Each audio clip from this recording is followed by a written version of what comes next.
Friends, स्वागत है आपका आपके अपने यूट्यूब चैनल एम के टीचिंग में। मैं हूं आपके साथ मीठी। आज हम समांतर श्रेणी यानी कि अर्थमेटिक प्रोग्रेशन के कुछ क्वेश्चन सॉल्व करेंगे।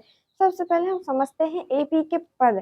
जैसे हमारे पास एपी के पद है, हम इसे T1, T2, T3 ऐसे डॉट डॉट करके सूचित करते हैं, या A1, A2, A3 उसके बाद डॉट डॉट डॉट डॉट ऐसे हम एपी के पदों को सूचित करते हैं। एपी के सर्वांतर को हम डी द्वारा सूचित करते हैं और एपी के एन पदों का योग को हम एस एन या एस द्वारा सूचित करते हैं।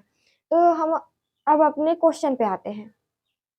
हमारा पहला क्वेश्चन है, निम्न प्रकार के परिभाषित अनुक्रमों के प्रथम 3 पदों को लिखें। जिसमें पहला क्वेश्चन है हमारा T1 = 3n + 1। हम यहाँ पर n = 1, 2, 3 लिखेंगे क्योंकि n एक प्राकृतिक संख्या है। हम यहाँ लिख देते हैं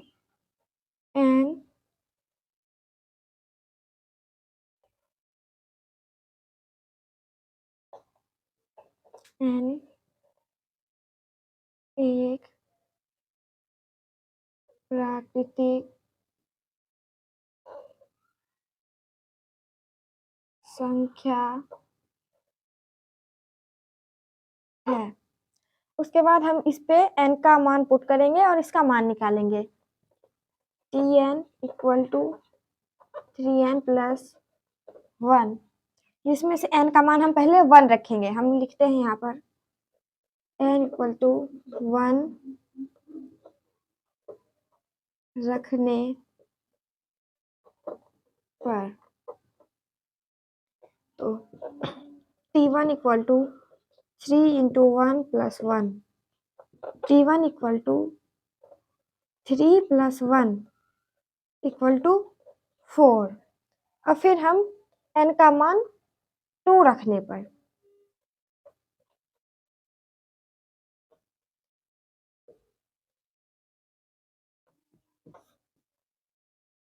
तो T2 = T × 2 + 1, T2 = 6 + 1 = 7। उसके बाद हम 3 रखने पर, n का मान 3 रखने पर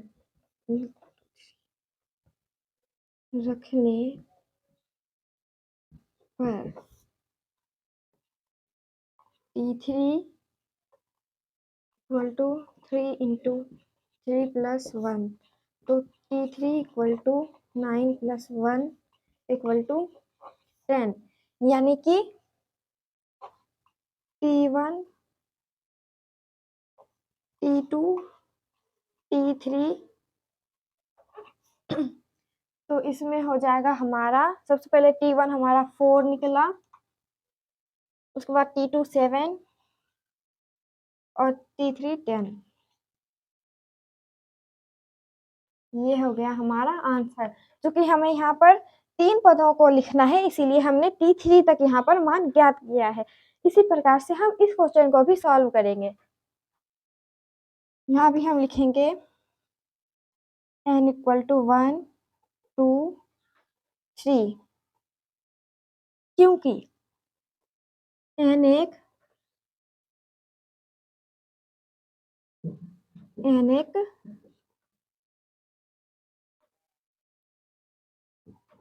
प्राकृतिक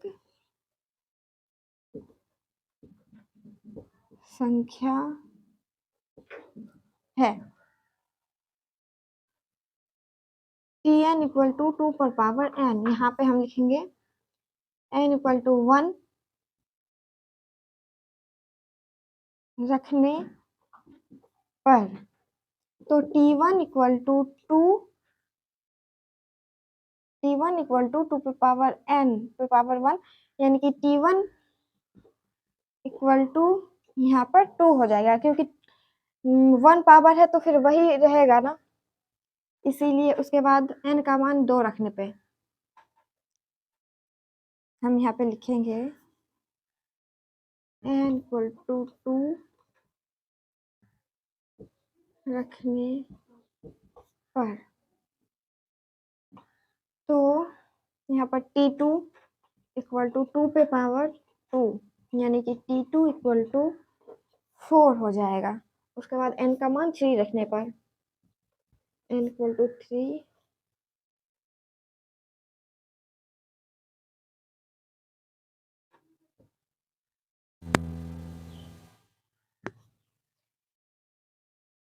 तो t3 इक्वल टू 2 पे पावर 3 यानी कि t3 इक्वल टू हो जाएगा हमारा 8। तो इसलिए t1 t2 t3 तो यहाँ हमारा आ जाएगा t1 2 t2 4 t3 8 dot dot dot. ये हो गया हमारा आंसर। उसके बाद हम अगला क्वेश्चन देखते हैं। यहाँ भी हमें सेम वही चीज करना है। n इक्वल टू 1 2 3 n एक प्राकृतिक संख्या है। तो tn equal to n square plus 1। यहाँ हम लिखेंगे n इक्वल टू 1 रखने पर। तो t1 इक्वल टू 1 का स्क्वायर प्लस 1 तो t1 equal to 1 plus 1 equal to 2। फिर n इक्वल टू 2 रखने पर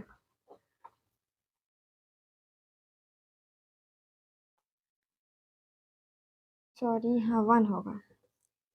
t2 इक्वल टू 2 के power 2 plus 1 t2 equal to 4 plus 1 t2 equal to 5। उसके बाद n इक्वल टू 3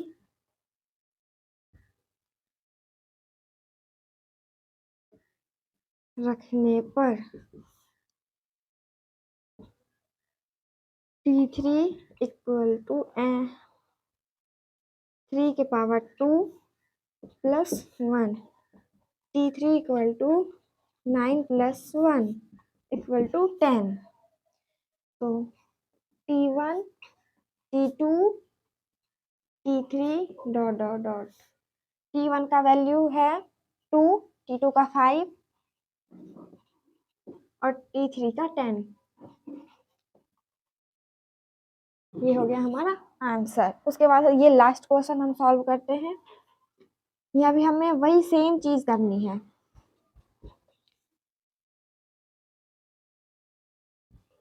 n एक प्राकृत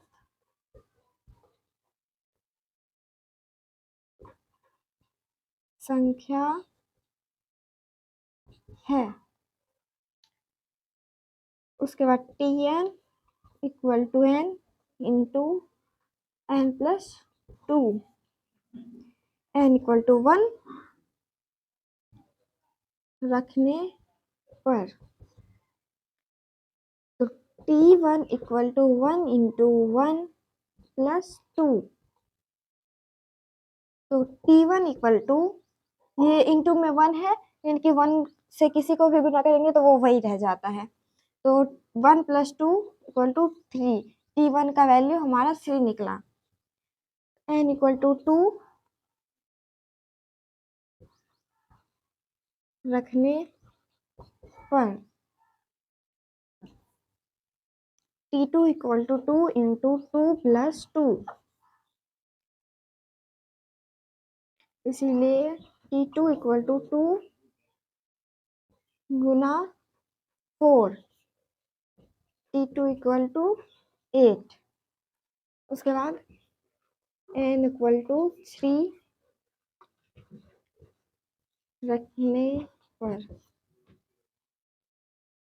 t3 equal to 3 into 3 plus 2 t3 equal to 3 into 5 t3 equal to 15। इसलिए t1 t2 t3 dot dot dot तो हमारा T1 का value है 3, T2 का 8 और T3 का 15 डॉट डॉट। ये हो गया हमारा आंसर।